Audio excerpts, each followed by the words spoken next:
Hello my friends, welcome again to my video channel. Today we will do the complete alignment of the Simpson260. In the last video we only made a short check of the setting, that it is in general okay, that it can be aligned. But today we will do our best for best alignment and check the accuracy in various modes, volt, ampere and also ohm. The ohm ranges we will check to see how accurate the ohm scale is. So let's start. First general remark. The manual requires a calibration in the horizontal position. I will never use this meter in horizontal position, because when I use it always a little bit in the background. Okay, I could use this handle in this way, but still it is simply too flat. I want to see it in the background in this position. So I will calibrate it in this position and not in the horizontal position. In the manual is also stated that the accuracy is of course best in horizontal position, assuming it was calibrated in the horizontal position. But when we calibrate it in the vertical position, especially mechanically 0 and electrically 100%, then we have best accuracy in this position and not in the horizontal one. Again, I do it in this way. This is contrary to the manual, but it's my decision to do this, and I think for such a meter it is a good decision, and all professionals, as I have seen, always use such meters vertical, not horizontal. Before starting alignment, check the movement of the pointer this way, and then check that it goes back to 0. If it does not go back to 0, then we have a mechanical problem, and an alignment is more or less useless, because the 0 position has to be sure. If not, maybe there's some dirt in it also, or the pointer has mechanical contact with the scale, it rubs on the scale. Also, by the way, I've just checked it with a mirror scale, and in this position we have 0, and when I go into the horizontal position, the 0 is nearly the same. The strength of the pointer is the error. This can be neglected, so it's possible to use this meter also in horizontal position when we calibrate it in vertical. In vertical it's also easier to get access to the pots, to the trim pots on the rear side. When we would calibrate it in this position, how can we get access to the pots? We would have to use a stand or so, and then we have the access. Not a good idea. This is better. By the way, this is for the batteries, to squeeze them down. It's for the windows, to isolate them better, to close all gaps in case of winter. These rubbers are good for the purpose. The 9-volt batteries also be squeezed down a little bit. Well, for this pot I found a wheel which fits into the hole. It can be adjusted. There's of course a danger that it can be also touched and moved, not intended. Okay, but on the other hand, if someone opens the case, he has to know what he is doing. That's my opinion.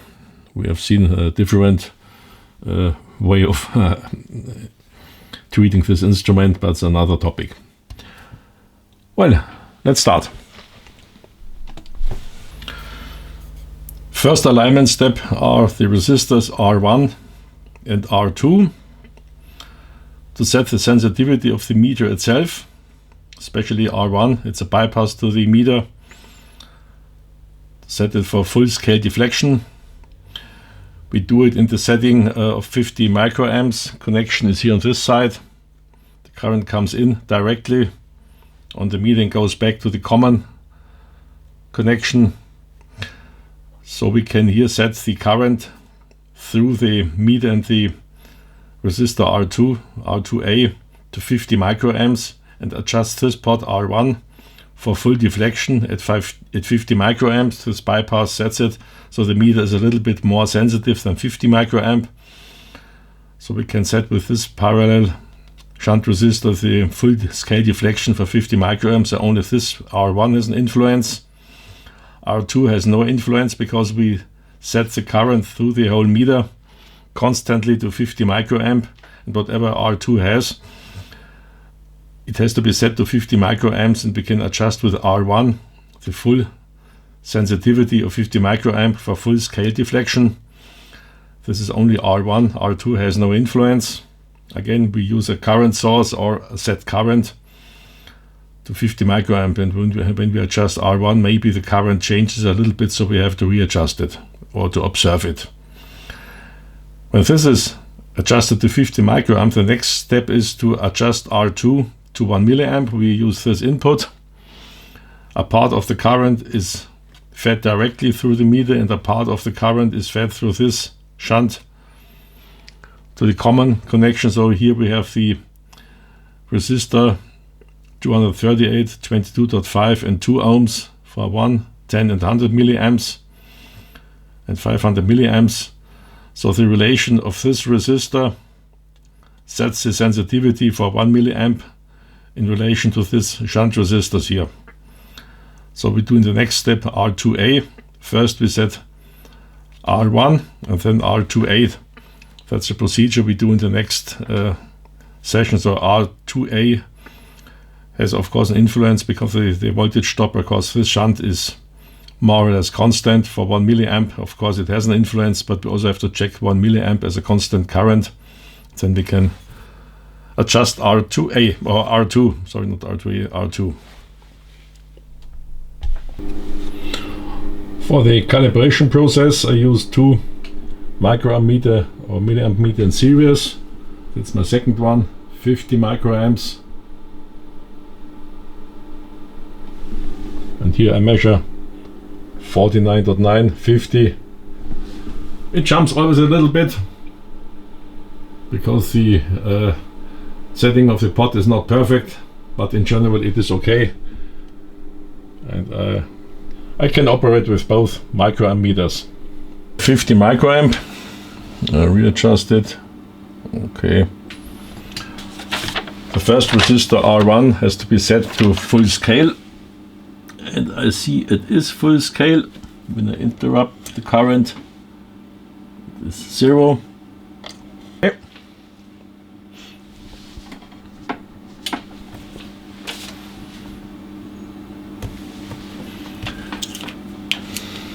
Then we have to generate a current of 1 milliamp.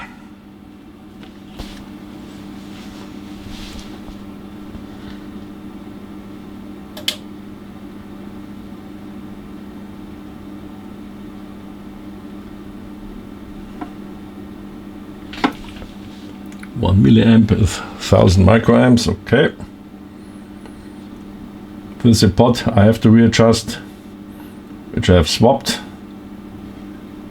and added the wheel. I can do it, can align it by hand. Yes. 1000 microamps.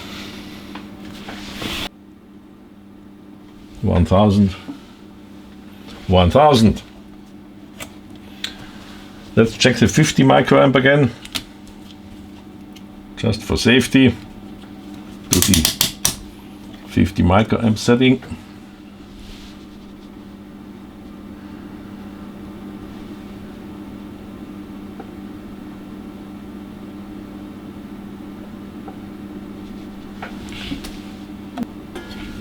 Setting is a little bit touchy. Okay, 50 microamp again, full scale with a parallax error, or with no parallax error. And now the check of the 10 amp setting. 10 amp with this connection, the 10 amp setting. We have in the moment half an amp. There is a tap here on the shunt wire. With this tap determines the sensitivity. It is nearly at maximum. I played a little bit around with it, and now I think it's okay. I added 2 of my big power supplies in parallel. These ones here, each 6 amp, so I can generate totally 10 amp. Current limited. We see here the current goes up to 10 amp, and on my second multimeter also, and the current limitation is now active. I go up to 10 amp.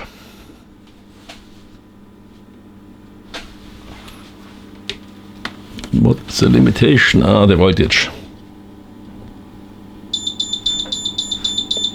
Yes, beep, beep, beep. More than 10 amp.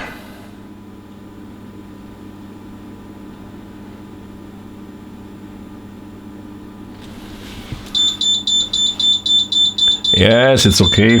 Be quiet. We see it's a little bit too less, so I have to shift the tab a little bit up, a millimeter or so. I do it, and then I will solder it.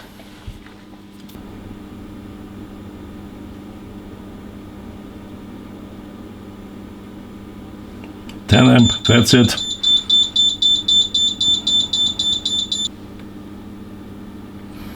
Let's check at 50% at 5 amps.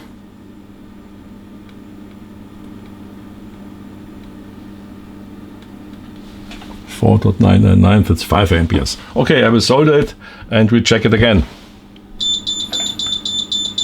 10 amps, a little bit too much.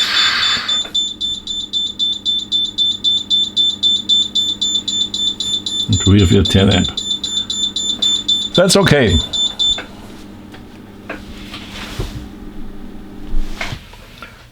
And now we will align the 2 trim pots for the AC measurement ranges, AC voltage measurement ranges at R22 and R25.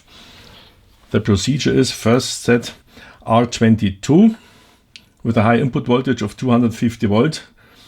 250 volt are fed in here via this contact. This means we have here series resistor 1 meg, 200k and so on. So this pot has no influence on the setting in the high voltage ranges. 1 megohm is a little bit more than 3k. So this input, AC input, has no influence.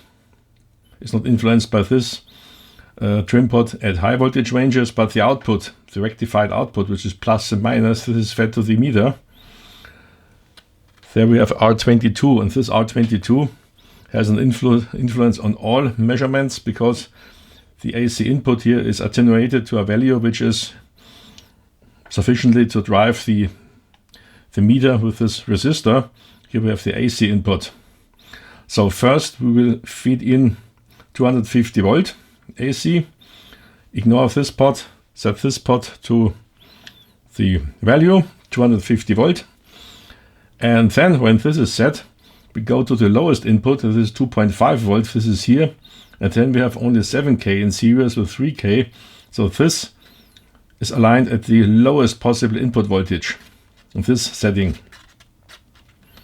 It makes sense. Of course, theoretically it would have an influence on the maximum setting, but when we have about 1 megohm, 200k, I don't think that any variation of this pot here has an influence on the 250 volt setting.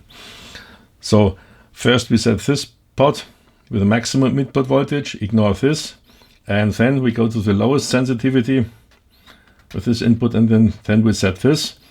This has to be set, or had to be set according to the instruction first, and then this one. So let's start. I connected my voltmeter in parallel, AC 250 volt, and now I increase the voltage from my variac, isolation variac of course, up to 250 volt.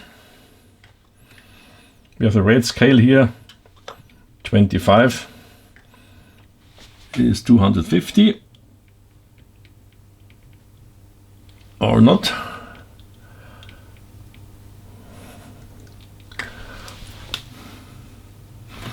A little bit too much. I have to reduce R22 a little bit, yes. That's a lower one.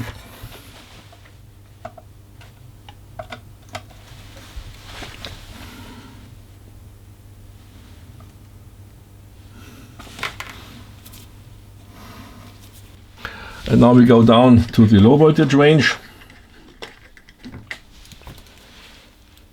2.5 volt.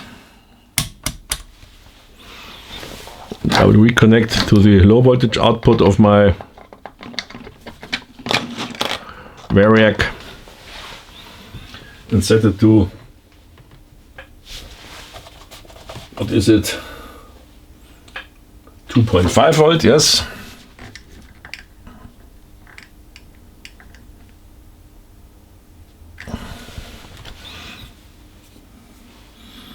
Need a little bit more. This is R25, the center with this one.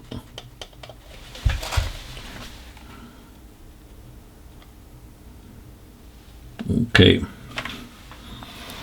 2.5.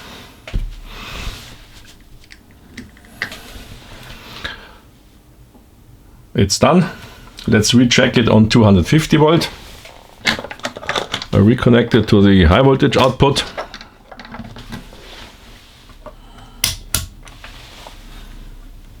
Go to 250.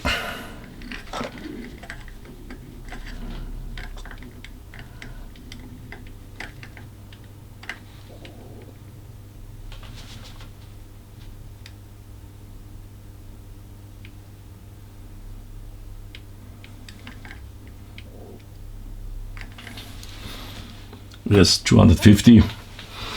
Okay. But now the calibration is complete. Now let's do some accuracy checks or tests. We will start with the ohm ranges, because up to now we didn't check it. We only checked the voltage and current ranges, AC/DC. So we have to set it to 0.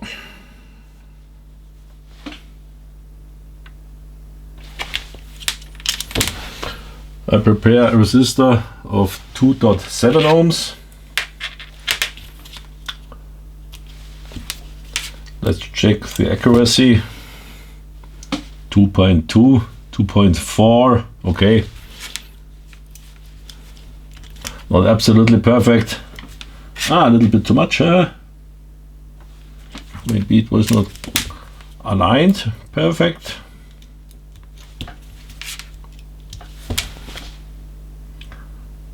2.4. Then let's go to something like 10 ohms or so. I have an old one. I think it's 12 ohm according to the color code. 11.95. So we check this one.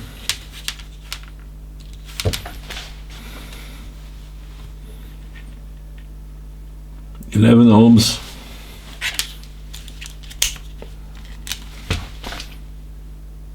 Okay, it is 0. You see a little bit of difference, doesn't matter. It's not an extremely precise meter. And here we have some 56, looks like 56 ohms.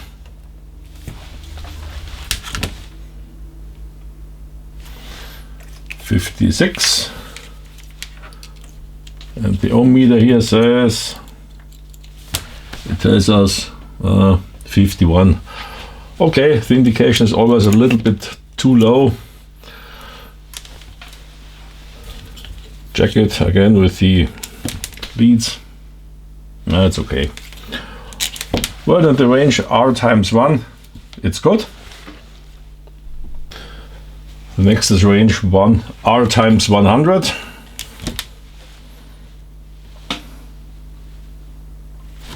Set it to 0.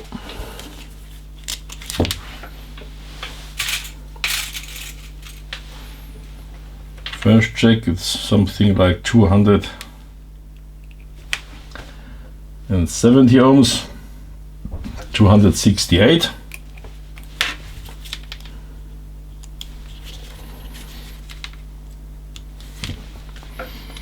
$220, 40, 260. That's okay. Still 0, yes. Next one is 1 kilo ohm. Take the big one.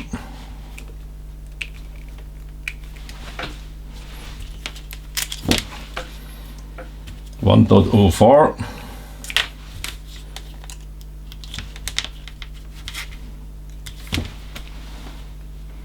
Yeah, that's good. A little bit more than 1 kilo ohm. That's okay. And then the last one is 5.6 kilo ohm.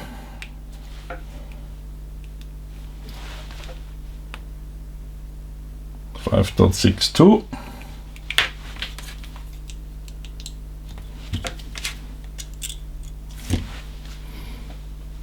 Yes, 5, 6. That's also okay. The third range is R times 10,000. This means we need a new calibration.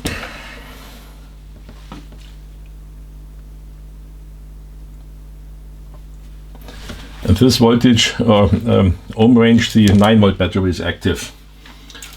We start with a resistor, should be 100K. We check it. 99.5.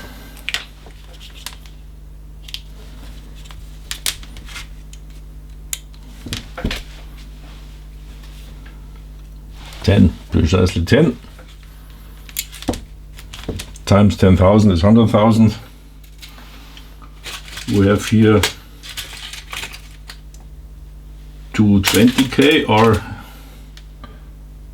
200. Red, black, black and orange, that's 200K. Let's try it. Perfect. Now we have 1 meg ohm.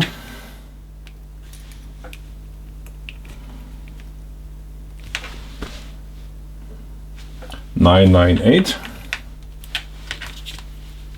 Just check the accuracy. Calibration 0. 1 meg ohm. Yeah, it's 100. Also, yes. And the last one is 10 meg ohm.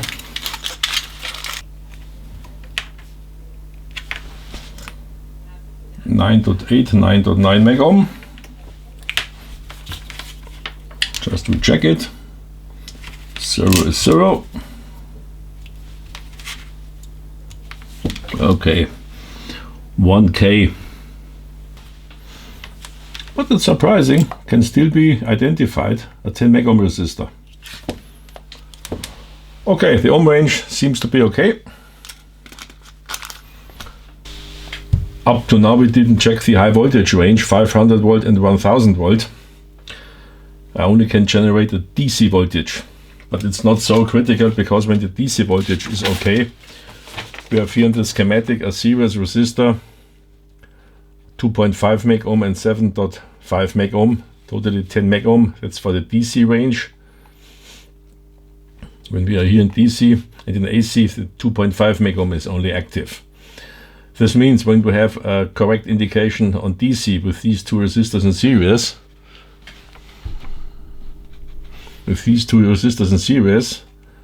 plus DC, then the 2.5 meg ohm is also okay for the AC range.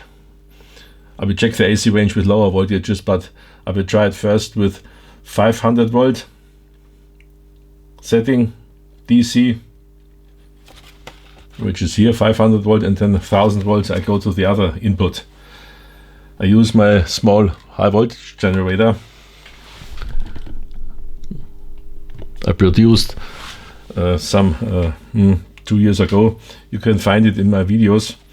It's based on a simple high voltage generator for the cold cathode fluorescent lamps, CCFL or so. It has an output power. It only generates voltage, I think 1 milliamp or so, up to 2350 unloaded. When it's loaded, not more than 2000 volt. It's also 1 or 2 watt. And I can generate a voltage. And we see here When I go to 500 volt,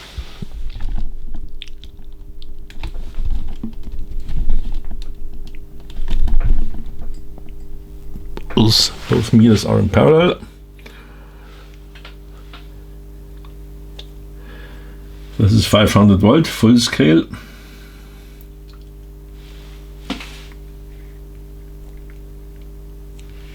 .498.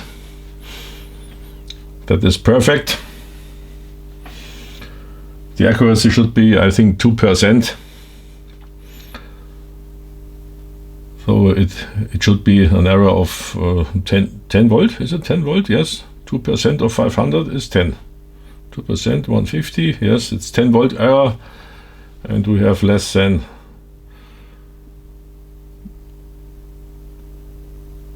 2 volt error.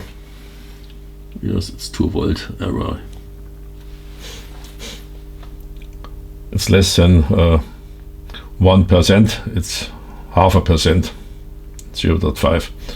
Well, and now let's connect it, this plus to the 1000 volt input. We do the same. Increase the voltage. This is again 500 volt. Now we are in the center of the scale. 600, 800, and here we have 1000. 1000 volt. Error is 1 volt, yes. It's a promille, not a percent, it's a promille. It's extremely precise, and the linearity also is okay. Let's go, for example, to 8. This is 800 volt.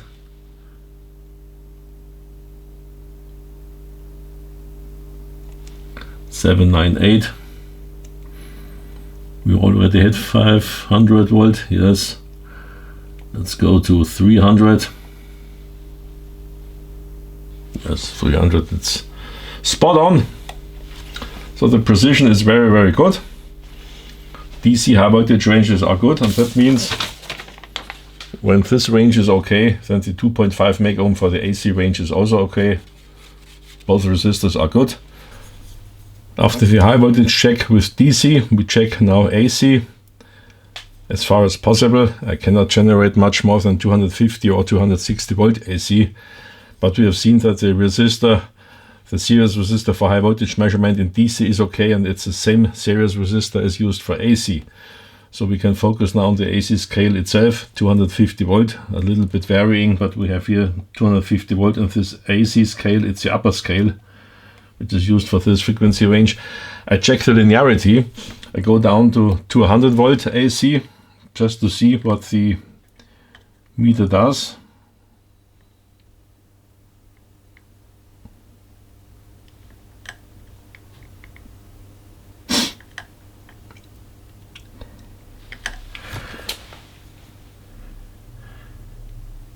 Not this scale, it's for 2.5 volt only. We have here this 200 volts, that's okay. The upper scale, 150.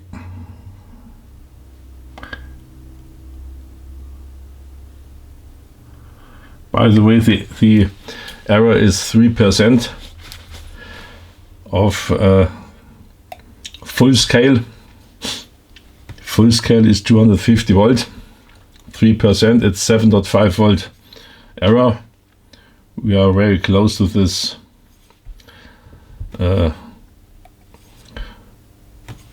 value here.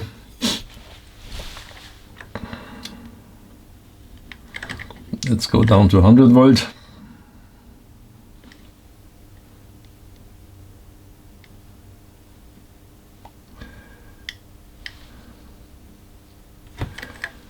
Okay, now 50 volt.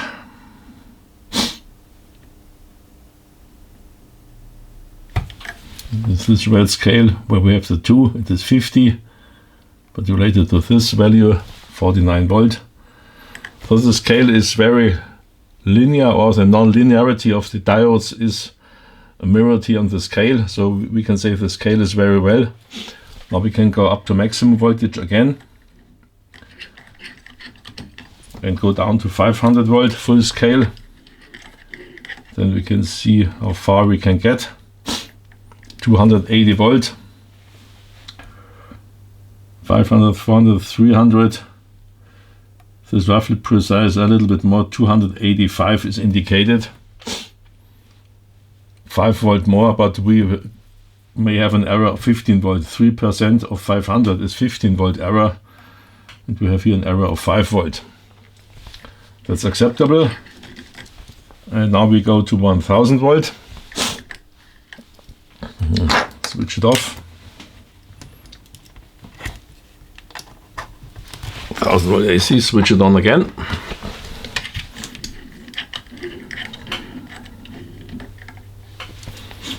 Volt AC, so we are at 200, 20, 40, 60, 80, 280 volt. This is very good. Also, the permitted error is 30 volt. 3% of 1000 is 30 volt. So we are within this limit. In the AC measurement, we can say it's okay.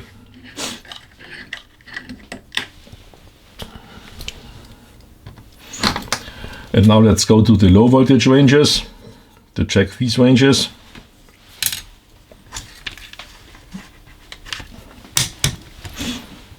I go to 50 volt.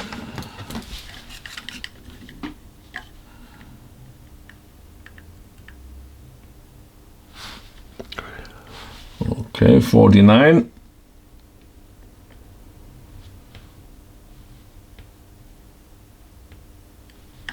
Yes, 50 volt,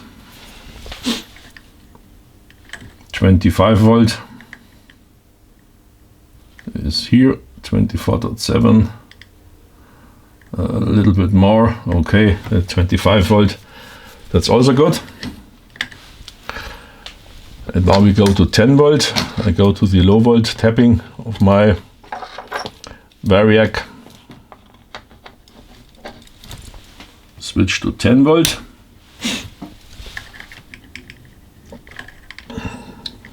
Volt full scale.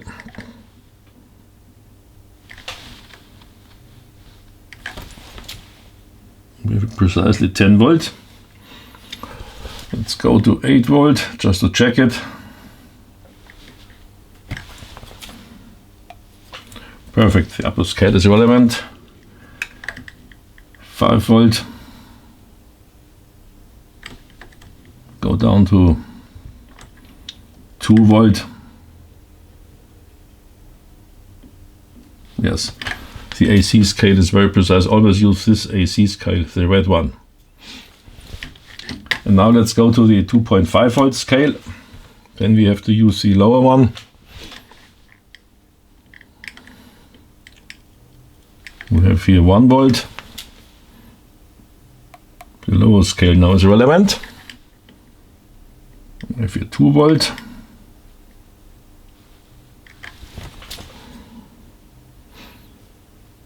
Yes, 2 volt. And now full scale 2.5 volt.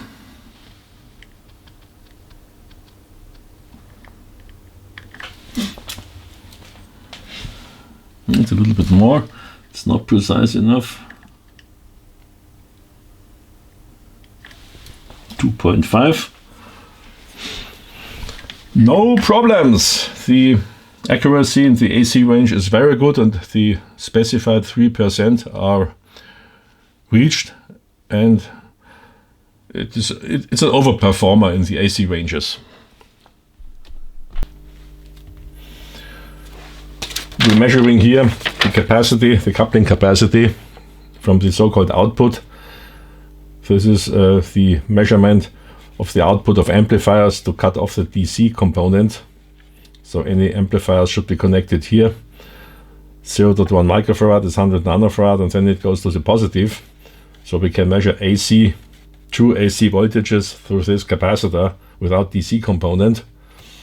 This capacitor should have 0.1 microfarad.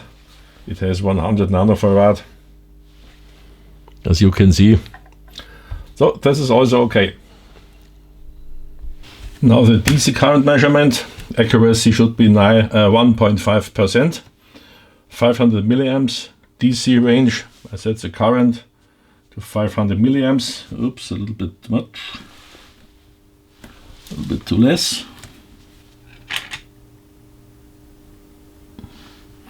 When I go to 500 milliamps, the indication is 495.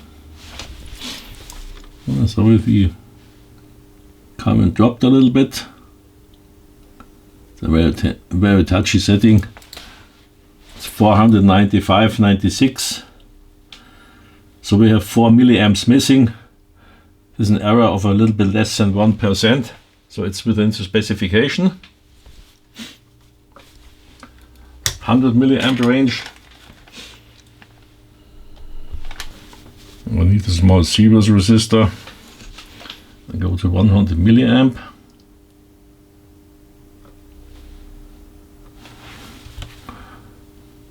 That's precise. 100. The error is 0.5%. Let's go to 10 milliamp.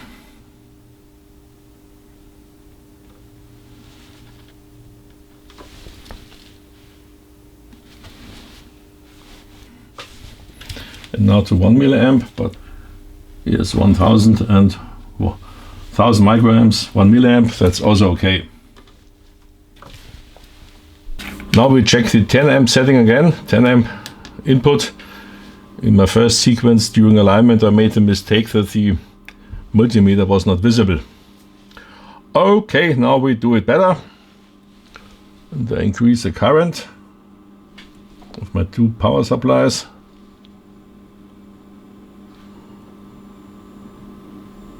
In parallel.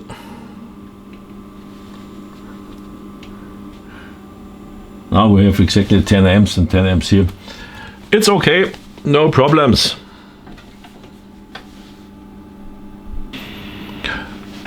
Now the voltage measurement, DC ranges, 2.5 volt.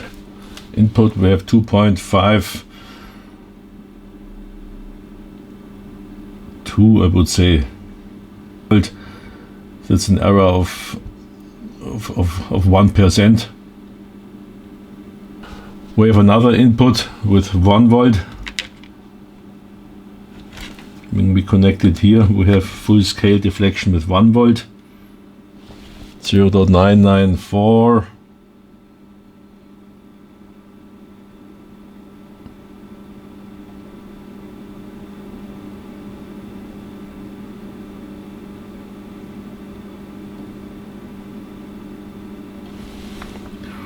Yes.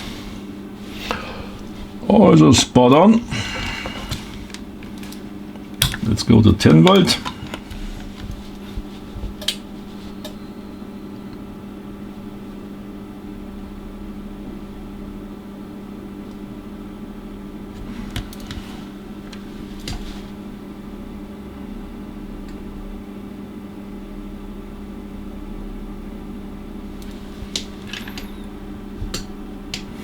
Yes.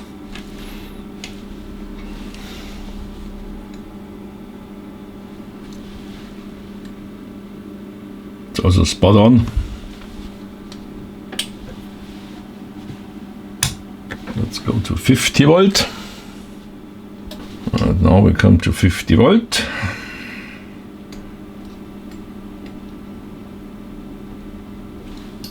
Then 1%, it's 0.6. And you have an error of 0.3 volt. From 50, it's 0.6% accuracy. Well, very nice. The other voltage ranges have been checked in the high voltage measurement. 50 microamps was calibrated.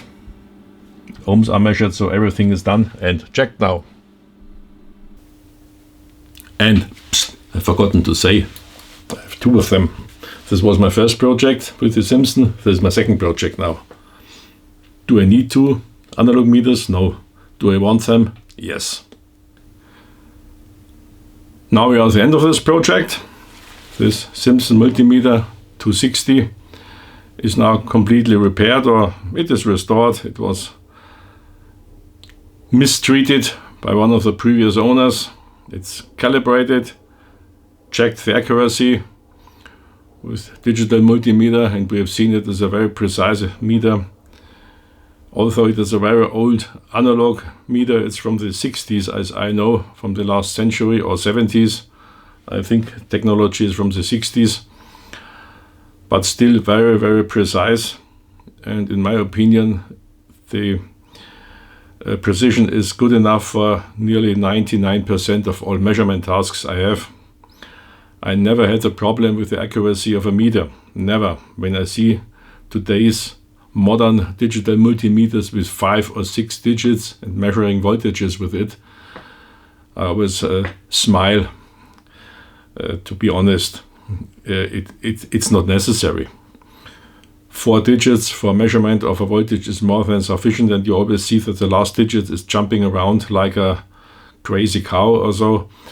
It doesn't help, it's not needed. When you measure 12 volt power supply, then it's not relevant whether it's 12.01 or 12.02 or 11.99 or so.